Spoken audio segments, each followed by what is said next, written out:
Hello everyone, hope you guys are doing well. My name's Alish, and today I'm going to talk about some energy storage. So when I was researching for this video, at first I was researching about hybrid energy storage systems. So this combines supercapacitors and lithium-ion batteries to improve the performance of lithium-ion batteries. So the big things they do is increase or decrease the time it takes to charge these systems, and then it also improves how long you can cycle or how many cycles the lithium-ion batteries have. However, when I was researching about this, I found a technology called a hybrid capacitor. So these have been in development since about 2007. And then why this really intrigued me is kind of combining these two systems in one unit. So to explain how this works, I'm going to refresh how supercapacitors as well as lithium-ion batteries work. So I'll start with supercapacitors. So supercapacitors have two carbon-based electrodes, and then when these are charging, it pulls electrons to the surface of the electrodes, and it makes a thin film of electrodes on the surface. And this electrochemical separation makes for a very small distance, which gives it a very large charge, like the formula for capacitance. However, this small film is prone for discharge, so they have a high discharge rate and lose energy quickly. So going back to lithium-ion batteries, lithium ions move in and out of a crystal structure of the carbon anode. However, since they physically go inside and outside of this lattice, it physically wears out these carbon electrodes. So you'll notice, like on your phone, after a certain amount of years, the battery will degrade and will be worse. So a hybrid capacitor, how it works is the cathode and the anode are separated, and one side is like a supercapacitor, and the other side is like a lithium-ion battery. So one side has a lithium-doped carbon electrode, and the other side is the same as a supercapacitor, and it has that carbon electrode with a small film of electrons. So why this is beneficial is because there's many more cycles in hybrid capacitors, but then also since it introduces the technology of lithium ion, there's a higher voltage. Um, there's a higher voltage and it can store a lot of energy, and you can improve the energy density. So that's the main difference. Hopefully that makes sense. So now I want to talk about some current models on the market. So they've been in development since 2007, and there's actually quite a few products on the market. So the first one I found is from a company called Vinatech. So Vinatech is based in Korea, and they make 3.8 volt like cells, and these can be combined to make modules. And then there's a whole range of capacitance that's measured in farads. So Eden is another company, but this one is based in North America. Again, the cells have 3.8 volts. They have a wide operating temperature from minus 25 all the way to 70.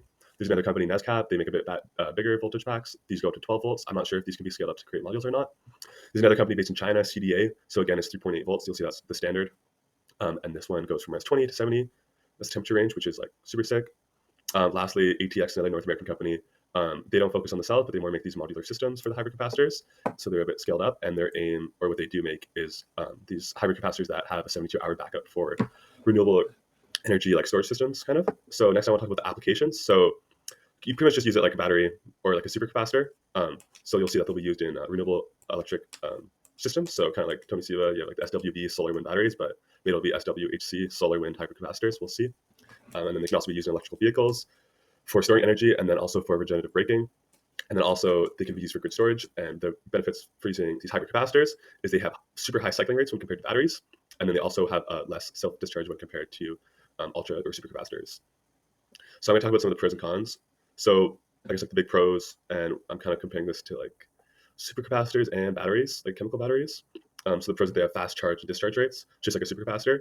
And then when I'm talking about batteries, they have a way longer life cycle than batteries because they can cycle so many times.